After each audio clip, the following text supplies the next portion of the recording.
All right, welcome to this episode of Market Shares. I'm your host, Tony Blodgett, and I have the great pleasure today of interviewing Taylor Winkler, who is one of our awesome young loan officers here at New American Funding. And I've known Taylor now for a couple years, so I'm excited for you guys that may not know her or just want to know more about her story to learn about her journey through mortgage banking. So Taylor, welcome to the podcast. Thanks for having me. I'm excited to have you here for a little bit. So, one of the things that we've been doing here on Market Shares is interviewing different loan officers.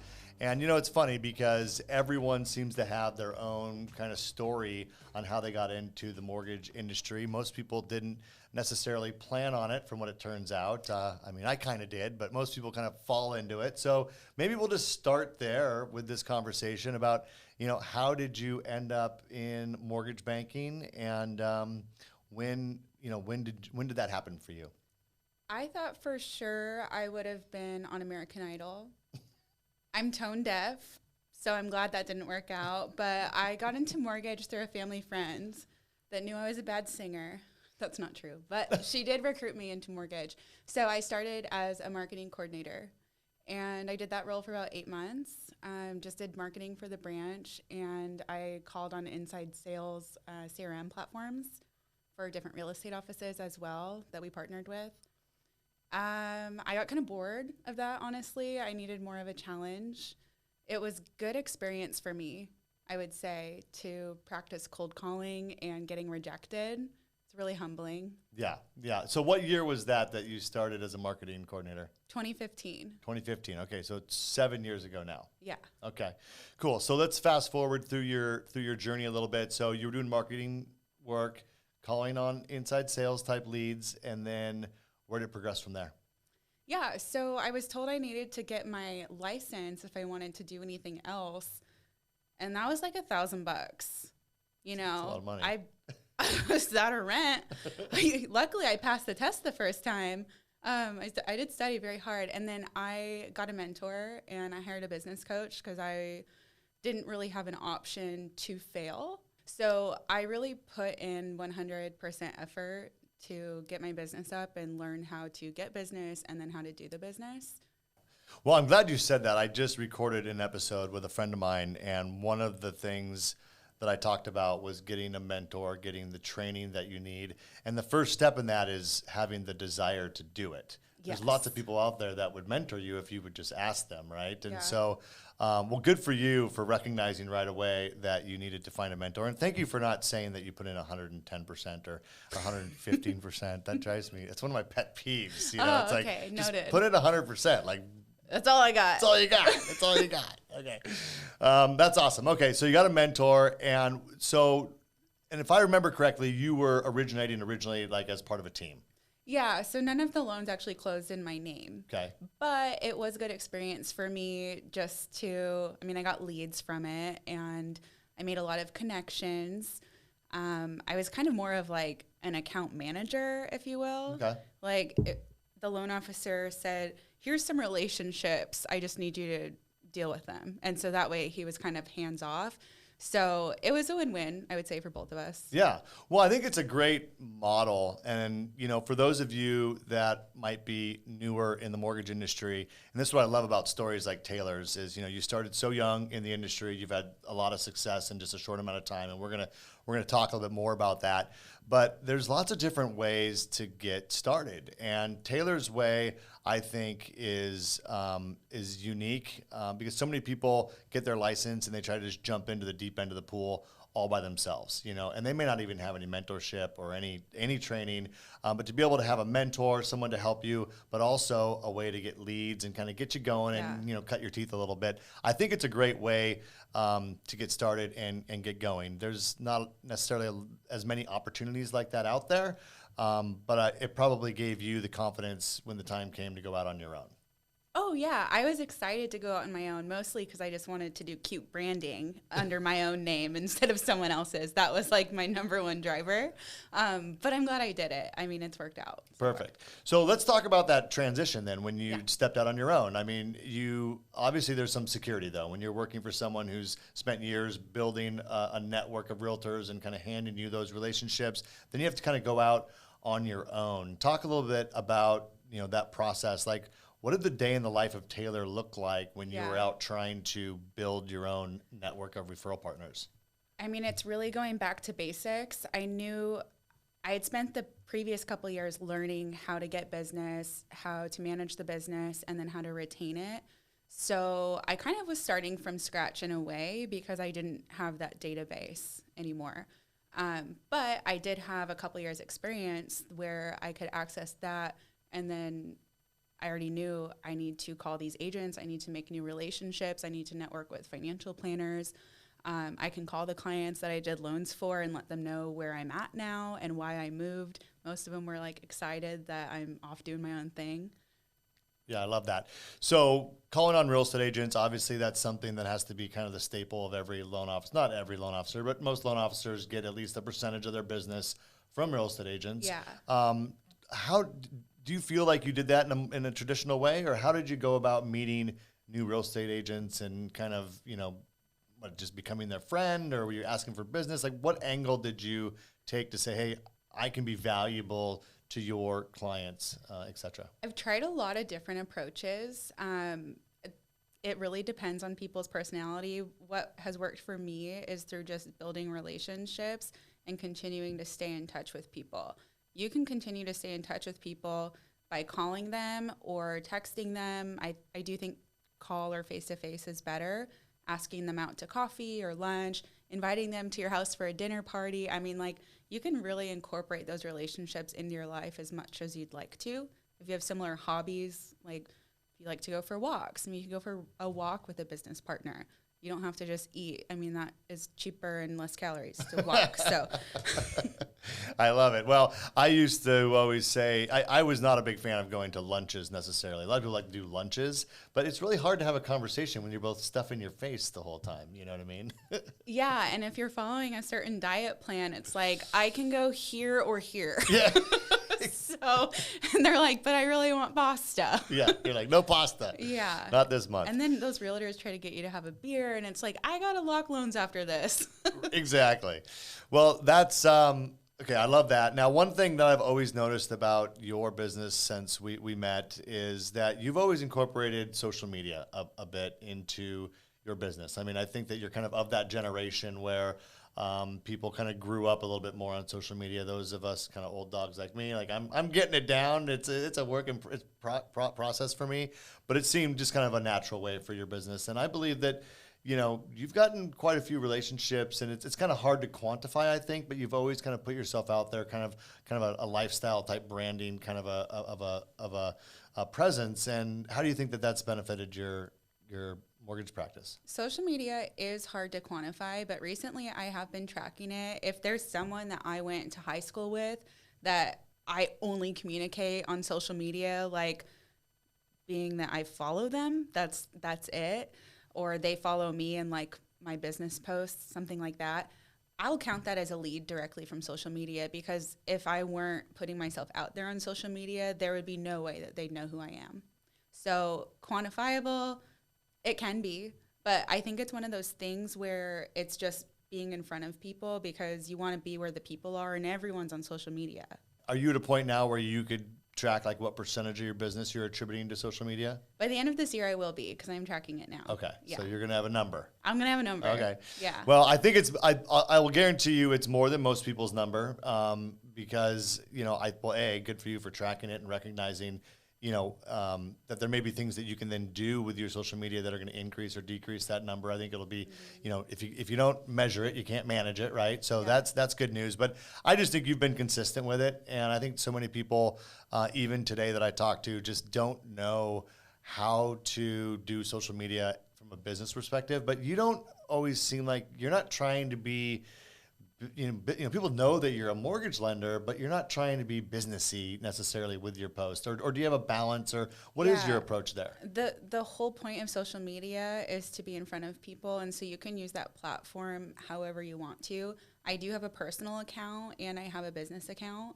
So my business account is all professional. The point of my business account is it's all about mortgage, finance, real estate, but it's to either share like helpful information or like mortgage resources, loan program tips, that sort of stuff. But it is still a curated feed so that it has an aesthetic and is visually pleasing to someone on Instagram. It posts to Facebook too, but most of my engagement is through Instagram. So I have a decent amount of followers just because the page is still entertaining, even though I'm talking about mortgages. But that's the point of my business page. My personal page is personal for me, but yeah, my friends and family know I'm a loan officer. So just by sharing a day in the life of Taylor, which really depends on the day, is just another way to be in front of people, and it's just staying top of mind. So is the goal that they would follow both then? Yeah, I mean, it's just being relatable. Yeah. Yeah, I do have more followers on my personal account, just probably because I have more friends than clients. But I hope that all my friends will be my client. Yeah, well, exactly. Well, I think it's really cool too that if, people know that there's a side of you that's business, you're educating, you're giving information, you're also fun and like to travel and do the things that you like to do. And I think when people can see both sides, I have done the same thing where I have a personal account and a business account now. And I don't really use the personal one as much. I tend to go more heavy on the business. But I think that, you can either one can be a funnel for your business, and then they can both kind of show a different side of you. Maybe by me not having nearly as much personal, people only see the business side of me and like, I wonder what he does for fun, or vice versa. So that's interesting. Well, let's talk a little bit about your business itself. So I feel like we don't need to talk about your age, but you're young and you've started doing this when you were. I feel like I'm getting old. Well, I think, for the mortgage industry, you're young. Let's put it that way. This is true. If you were in college, then we'd say you were maybe a little bit old. But no, I think for the mortgage business, you're very young and you started young. And you're also a woman in a male-dominated industry, and so kudos to your success on overcoming all of those things. I, too, started really young and felt that I had to, really have something to prove that, I deserved to be here. So let's talk about your business journey a little bit. When did you really feel like, from a production standpoint, you kind of were getting it down and hitting the kind of numbers that you really wanted to make a living and feel like there's some stability to your life? You could buy a home, you can buy a car, you could do those things that we all think about when we have an established career. How long did it take you to kind of get to that point? I mean, honestly, it was my first year in mortgage, but that was because my baseline was really, really low. Right, yeah. So, but from like a regular adult standard, I would say probably my third year. Okay. I would feel like more stable. The first 2 years, it was just building. Yeah, no, I relate to that. When I started in mortgage, I was making like $12 an hour. So I'm like, well, if I close like a deal. I was like, this is sweet. Yeah, exactly. Well, that's one of the challenges that I think people fall into in this industry. And I've spoken about this before, but, we tend to be an industry, both real estate and mortgage, where we go, okay, well, I only need one deal a month. So if I just get one deal a month, I can take the rest of the time off, And that's where I find people really get in trouble. I find the highly successful people, and maybe give me your thoughts on this, are people who decide that this is a full-time career and I'm going to work at it full-time. I could live off of one or two deals a month, depending on your loan size and your commissions, et cetera. But this is a full-time job for me. I'm going to wake up every day of the week and I'm going to, I'm going to work. Is that kind of the approach that you've taken? Well, yeah. And it just creates more opportunities and more options for yourself. Like, you could do one or two loans a month and you can say time freedom, but what are you doing with your time if you're just getting by? Right. Well, here's the other thing that happens is, I know like me, I like to travel. I like to do things with my family, and if I put in the work, then it gives me that free time. If I'm constantly, only trying to get a couple deals a month and then something goes wrong, now all of a sudden I'm in like panic mode. Yeah. No one likes to be in panic mode. Nobody around you likes it when you're in panic mode. Well, and you get less business when you're in panic mode. People can smell the disparity. That's right. They know you're desperate. Well, I love that. I think there's a lot of loan officers that might watch this episode and still today might not feel like they have the stability that, this might not go away. So if you just had to give, two things that you would recommend, two or three things that give you that confidence in that first year or by the third year that you said, hey, I have staying power here. This is my career. I can build around this. Yeah. What would be those things. Okay, my 2 things. My first year that I would say is be a sponge, meaning absorb as much information as possible and just assume that like you're wrong. Like if a processor or a client or whatever, if anyone tries to tell you that you're wrong, just say, okay, because what can I learn from it? Like you're really just, and that way you're not in a defensive position either. You're just in a learning position. Maybe you learn that you're not wrong, but could happen. Be a sponge. That's number one. Love it. Number 2 is just meet as many people as possible. So I would say like the first 2 years, I was never at my house, like ever. And I'm such a homebody. Like I love to stay home and just with my dog on my couch. But those first 2 years, going to open houses every single weekend.